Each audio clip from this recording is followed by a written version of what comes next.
Hello friends, मैं हूं गौरव और recently James Webb Space telescope ने एक ऐसे स्टार को डिटेक्ट किया है, एक ऐसे मैटर से बने हुए स्टार को जिसे हम देख ही नहीं सकते हैं। हम सिर्फ स्टार के होने के इफेक्ट्स को ऑब्जर्व कर सकते हैं और उससे उसके यूनिवर्स में होने का प्रेडिक्शन कर सकते हैं। मैं बात कर रहा हूं डार्क मैटर स्टार की। अब डार्क मैटर, जैसे आपको पता होगा, एक ऐसे स्पेशल किस्म का मैटर है जो ना तो लाइट को एब्जॉर्ब करता है और ना ही रिफ्लेक्ट करता है। तो क्या इसके पीछे की करीब 90 साल से चलती आ रही डार्क मिस्ट्री फाइनली सॉल्व हो चुकी है? एंड क्या इसी डार्क मैटर ने यूनिवर्स के स्टार्स और ब्लैक होल्स को जन्म दिया है? Well friends, as you all know, dark matter physics की one of the biggest mystery है जिसे आज तक साइंटिस्ट सॉल्व नहीं कर पाए। एंड डार्क मैटर स्टार्स और नॉर्मल स्टार्स के बीच के कनेक्शन को समझने के लिए हमें समय में थोड़ा सा पीछे जाना होगा, ठीक उसी मोमेंट पर जब बिग बैंग हुआ था, यूनिवर्स की शुरुआत। सो बिग बैंग के तुरंत बाद यूनिवर्स में पॉजिटिवली चार्ज हाइड्रोजन एटम्स बनना शुरू हो चुके थे, but simultaneously in atom formation के दौरान यूनिवर्स काफी तेजी से बड़ा और ठंडा भी होते चले जा रहा था। इस वजह से बिग बैंग के सिर्फ 20 मिनट बाद ही यूनिवर्स की फॉर्मेशन में एक टर्निंग पॉइंट आया। इस पॉइंट पर एक्सपेंशन की वजह से यूनिवर्स की टोटल एनर्जी इतने हद तक कम हो गई कि हाइड्रोजन फ्यूज होना ही बंद हो गया। अब जरा सोचो, अगर हाइड्रोजन एटम फ्यूज ही नहीं होंगे तो क्या होगा? एग्जैक्टली, बिना हाइड्रोजन फ्यूजन के स्टार्स कभी भी फॉर्म ही नहीं हो सकते। और ऐसा इसीलिए क्योंकि जैसे हमने पढ़ा था पहले भी कि स्टार्स तभी फॉर्म होते हैं जब हाइड्रोजन एटम्स फ्यूज होकर हीलियम एटम में तब्दील होना शुरू हो जाते हैं, व्हिच बेसिकली मींस कि अर्ली यूनिवर्स में स्टार्स एक्चुअल में बनने ही नहीं चाहिए थे। बट आज हम सब जानते हैं that is not the case. In fact आज भी स्टार्स एग्जिस्ट करते हैं, लेकिन आखिर कैसे? ऐसी कौन सी चीज है जिसने स्टार फॉर्मेशन को ट्रिगर किया? वेल फ्रेंड्स, एग्जैक्टली इसी पॉइंट पर साइंटिस्टों को भी एक मैथमेटिकल गैप मिला, मतलब रिजल्ट्स कंसिस्टेंट ही नहीं है। और इसीलिए साइंटिस्टों को यहां पर एक स्पेशल किस्म के मैटर के होने के प्रेजेंस को प्रेडिक्ट करना पड़ा, जिसके ऐड होने से ही अर्ली यूनिवर्स के कंडीशंस में हाइड्रोजन के एटम्स फ्यूज हो सके, और यही मैटर फिर कहलाया गया डार्क मैटर। अब जैसे मैंने कहा, डार्क मैटर को आप जैसे ही ऐड करते हो बिग बैंग थियरी में, तो हमारे कैलकुलेशन सेंस बनाने लगते हैं, एज इफ सारे के सारे मिसिंग पजल्स एक साथ आ गए और हम पूरे पिक्चर का सेंस बना पा रहे हैं। और डार्क मैटर के प्रेजेंट होने के इफेक्ट्स को काफी बार लिटरेचर में एक्सपीरियंस भी किया गया। Now for context, dark matter, जैसे हमने जाना, किसी भी पार्टिकल के साथ इंटरैक्ट ही नहीं करता है सिवाय एक फोर्स के, जो है ग्रेविटी। सो अभी के लिए बस इतना याद रखना, डार्क मैटर का बेस्ट फ्रेंड है ग्रेविटी, और दोनों की दोस्ती पक्की है। अब बढ़ते हैं आगे की कहानी की ओर। सो जब 1930s में ये पहली बार डिटेक्ट हुआ था, तब साइंटिस्ट इस अजीब फॉर्म ऑफ मैटर के ओरिजिन को लेकर काफी कंफ्यूज थे। बट 1980s आते आते कुछ पार्टिकल फिजिसिस्ट ने थियोरेटिकली प्रूव किया कि डार्क मैटर भी नॉर्मल मैटर की तरह ही बिग बैंग के समय ही बने थे। बस सिर्फ फर्क इतना था कि वो एक डिफरेंट क्लास ऑफ सब एटॉमिक पार्टिकल्स WIMP यानी कि वीकली इंटरैक्टिंग मैसिव पार्टिकल्स से बने हुए हैं। सो एक अलग ही टाइप का पार्टिकल क्लास ही निकाल दिया गया कॉल्ड विम्प। अब जब ऐसे ही विम्प कैटेगरी के बहुत सारे पार्टिकल्स किसी एक जगह पर इकट्ठा होते हैं, तब वो नॉर्मल मैटर को ग्रेविटेशनली अपनी तरफ अट्रैक्ट करने लग जाते हैं। और साइंटिस्टों के हिसाब से early stages of the universe में भी ऐसा ही कुछ हुआ। उस समय जब हाइड्रोजन एटम्स के फ्यूजन के लिए इनफ एनर्जी मौजूद नहीं थी, तब इन डार्क मैटर पार्टिकल्स के गुच्छों ने हाइड्रोजन एटम्स को ग्रेविटेशनली अट्रैक्ट करके एक साथ लाया। इस ग्रेविटेशनल फोर्स की वजह से एटम्स एक दूसरे से टकराए और उनकी एनर्जी बढ़ी, जिससे उनमें फ्यूजन की शुरुआत हो सकी। और अब क्योंकि स्टार फॉर्मेशन की शुरुआत डार्क मैटर के पार्टिकल्स की वजह से हुई थी, इसीलिए कुछ साइंटिस्टों ने यह थियरी पेश की कि यूनिवर्स के शुरुआत में जितने भी स्टार्स बने हैं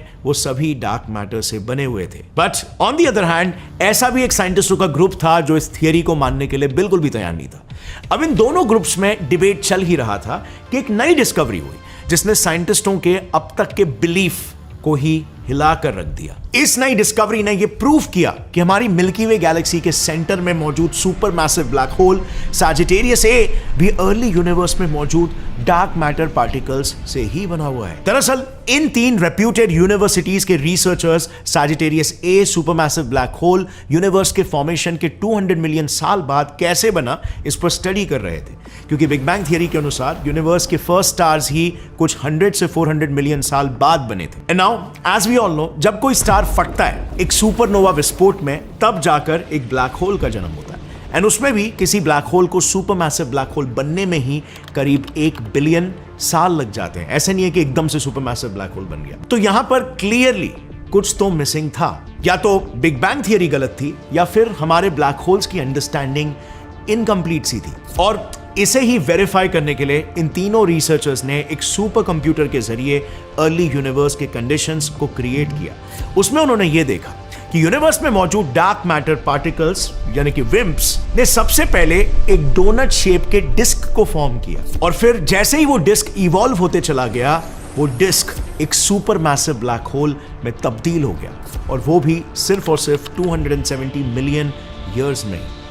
अब एक तरह से अगर देखा जाए तो ये स्टडी डार्क मैटर स्टार्स की थियरी को कुछ हद तक सपोर्ट कर रही थी, एविडेंस लेकर आई थी। Because as you all know, science में एविडेंस सबसे ज्यादा इंपॉर्टेंट होता है। आप थियरी बना सकते हो, but then you have to show some evidence to back up that theory. अब यहां पर एविडेंस ये था कि क्योंकि अगर dark matter particles black holes बना सकते हैं, तो वही पार्टिकल्स स्टार्स क्यों नहीं बना सकते। और इसीलिए डार्क मैटर से बने ब्लैक होल्स की डिस्कवरी के बाद एस्ट्रोफिजिसिस्ट कैथरीन फ्रीज ने अपनी टीम के साथ मिलकर डार्क मैटर स्टार्स को प्रूव करने के लिए डार्क मैटर स्टार्स के फॉर्मेशन का एक थियोरेटिकल मॉडल बनाया। अब इस मॉडल के हिसाब से इन डार्क स्टार्स में डार्क मैटर के साथ साथ नॉर्मल मैटर यानी कि हाइड्रोजन और हीलियम भी होता है। अब इसे आसान भाषा में समझते हैं। सो जैसे कि आप इस क्लिप में देख सकते हो, नॉर्मल मैटर से बने स्टार्स का फॉर्मेशन शुरू होता है एक ठंडे डार्क हाइड्रोजन क्लाउड से, known as a nebula.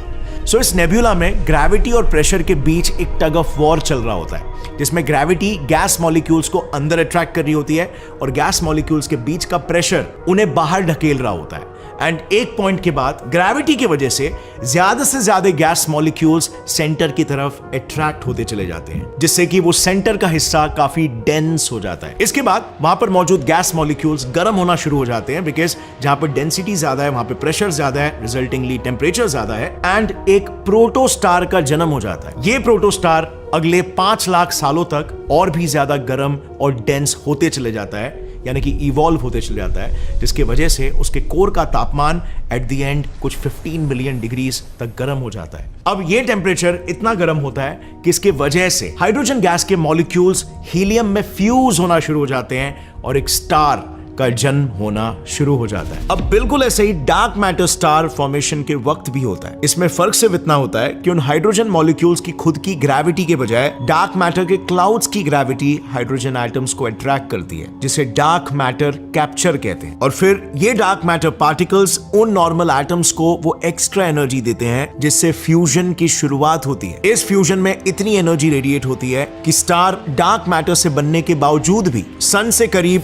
10 billion times ज्यादा ब्राइट दिखता है। यानी unlike normal stars, dark stars में न्यूक्लियर फ्यूजन की शुरुआत डार्क मैटर के वजह से होती है। लेकिन एज आई सेड बिफोर, ये सिर्फ थियरीज और सिमुलेशंस थे, जिसका फर्स्ट एक्सपेरिमेंटल एविडेंस मिला एक 13.6 बिलियन साल पुराने गैलेक्सी में। दरअसल पिछले साल जेम्स वेब स्पेस टेलीस्कोप ने अपने एडवांस डीप एक्स्ट्रा गैलेक्टिक सर्वे के तहत 3 ऐसी गैलेक्सीज को डिस्कवर किया जिनकी एज 13.4 से 13.6 बिलियन सालों के बीच थी, यानी कि यूनिवर्स फॉर्म होने के जस्ट 200 मिलियन साल बाद। अब ये अपने आप में ही एक बड़ा कॉन्ट्रडिक्शन था, क्योंकि एक गैलेक्सी को फॉर्म होकर मैच्योर होने में करीबन 1 बिलियन साल का समय लगता है। और इसीलिए कैथरीन और उसकी टीम ने यह अज्यूम किया कि जेम्स वेब स्पेस टेलीस्कोप ने जो गैलेक्सीज कैप्चर की है वो गैलेक्सी नहीं बल्कि डार्क मैटर से बने स्टार्स हैं। अब क्योंकि इसके पहले किसी भी साइंटिस्ट ने डार्क मैटर स्टार को कैप्चर नहीं किया था, इसीलिए कैथरीन ने इस स्टार का टेस्ट ऑब्जेक्ट के तौर पर एक मॉडल बनाया। इसके लिए उन्होंने ट्लस्टी नाम के एक सॉफ्टवेयर की मदद ली। लेकिन अगर इसे शॉर्ट में समझे तो इसमें हमें बस स्टार की प्रॉपर्टीज इंसर्ट करनी है। ये सॉफ्टवेयर इस डेटा को सिमुलेट करके स्टार का एटमॉस्फेयर और स्ट्रक्चर प्रेडिक्ट कर लेगा। कैथरीन ने भी बिल्कुल यही किया। उन्होंने उस स्टार का स्पेक्ट्रल डेटा, यानी वो कौन सी लाइट की वेवलेंथ्स को एब्जॉर्ब करेगा, इसका पता लगाया और उसका एक फ्रेमवर्क बनाया। अब जैसे ही फ्रेमवर्क रेडी हुआ, उन्होंने जेम्स वेब स्पेस टेलीस्कोप द्वारा ऑब्जर्व्ड ऑब्जेक्ट्स के डेटा पर फोकस किया। लेकिन उसमें उन्हें एक प्रॉब्लम नजर आई। Usually James Webb Space Telescope objects के इमेजेस के साथ ही उसका स्पेक्ट्रल डेटा भी प्रोवाइड करता है, पर इस केस में सिर्फ इमेजेस ही थे, उनका कोई स्पेक्ट्रल डेटा नहीं था। सो उन्होंने इन इमेजेस को अलग अलग कलर फिल्टर्स से पास करके स्पेक्ट्रल डेटा कलेक्ट किया और उसे आरजीबी कलर्स में ब्रेक करके उनका इंडिविजुअल कलर में पीक फाइंड किया। उसके बाद उन्होंने उस डेटा को सॉफ्टवेयर सिमुलेटेड डार्क स्टार के साथ कंपेयर करके एक ग्राफ प्लॉट किया। ऐसा सिमिलर उन्होंने बाकी के 2 इमेजेस के साथ भी किया। अब देखो, इन ग्राफ्स में आपको ये ब्लैक डॉट्स दिखाई दे रहे हैं ना, वो है JWST के ऑब्जर्वेशंस और ये ब्लू लाइन सॉफ्टवेयर से मिला डार्क मैटर स्टार का डेटा। अब अगर आप ध्यान से देखोगे ना तो क्लियरली दोनों डेटा एक दूसरे से मैच हो रहे हैं। इससे यह कंक्लूड होता है कि JWST द्वारा ढूंढे गए तीनों ऑब्जेक्ट्स डार्क मैटर स्टार्स है। यानी कि इन शॉर्ट कैथरीन ने यह प्रूव कर दिया कि डार्क मैटर स्टार्स यूनिवर्स में एग्जिस्ट करते हैं। पर फ्रेंड्स, क्या सच में? क्योंकि डार्क मैटर की पहेली सुलझते हुए नजर आ रही थी कि तभी कैथरीन को अपने ही मेथड्स में कुछ लूप होल्स भी नजर आ गए। सो अब इसके सबसे पहले लूप होल पर बात करने से पहले आप मुझे बताओ, किसी भी चीज को आइडेंटिफाई करने के लिए आप क्या करते हो? ऑब्वियसली आप उससे मिलती जुलती चीज को लेकर उसे कंपेयर करते हो, यानी कि वो आपका एक रेफरेंस बन जाता है। बट व्हाट इफ वो रेफरेंस ऑब्जेक्ट ही अननोन हो? तो एग्जैक्टली यही यहां पर भी हो रहा है। ये JWST से मिले स्टार्स को ऐसे डार्क स्टार से कंपेयर कर रहे थे जो रियल भी नहीं है, बस कंप्यूटर सिमुलेटेड है। सेकेंडली, JWST से सिर्फ इमेजेस ही मिले थे जिससे उन्होंने स्पेक्ट्रल डेटा कैलकुलेट किया था। लेकिन इस प्रोसेस का भी एक फ्लॉ है और वो है लॉस ऑफ इंफॉर्मेशन। ये कुछ ऐसा है कि आप एक स्ट्रॉ से एक केक को देख रहे हो, इससे आपको केक का कलर यानी कि ऑब्जेक्ट की स्पेक्ट्रल इंफॉर्मेशन तो मिलेगी, बट आप उस केक यानी ऑब्जेक्ट को पूरा नहीं देख पाओगे, ना ही वो किससे बना है ये समझ पाओगे, यानी कि उसके फिजिकल इंफॉर्मेशन की आपके पास कोई जानकारी नहीं होगी। और साथ ही इस प्रोसेस में कैलिब्रेशन, बैकग्राउंड नॉइज सब्ट्रैक्शन जैसे करेक्शंस भी करने पड़ते हैं, जो अगर करेक्टली नहीं हुए तो ऑब्जेक्ट के स्पेक्ट्रम्स में निश्चित एरर्स आ सकते हैं। And last and most important loop hole यहां पर है फ्रेंड्स, JWST की मैग्नीफाइंग पावर। बेसिकली किसी भी टेलीस्कोप की एक रेजोल्यूशन होती है जिसके बियॉन्ड वो जूम नहीं कर पाता, यानी कि उस साइज से छोटे ऑब्जेक्ट्स को वो पर्टिकुलर टेलीस्कोप एक ब्लर स्पॉट की तरह ही शो करेगा। और इस केस में टेस्ट ऑब्जेक्ट की साइज JWST की रेजोल्यूशन पावर से 10 मिलियन गुना छोटी है और इसीलिए इन्हें गैलेक्सीज ना कंसिडर करते हुए स्टार्स कहना साइंटिफिकली इनकरेक्ट हो सकता है, क्योंकि इन ऑब्जेक्ट्स को सबसे पहले ऑब्जर्व करने वाले एस्ट्रोफिजिसिस्ट कर्टिस लेक ने इन्हें इनिशियली गैलेक्सीज के तौर पर क्लासिफाई किया। So all in all friends, in objects को डार्क मैटर स्टार्स कंक्लूड करने के लिए हमें और डिटेल JWST डेटा और क्लियर इमेजेस की जरूरत होगी।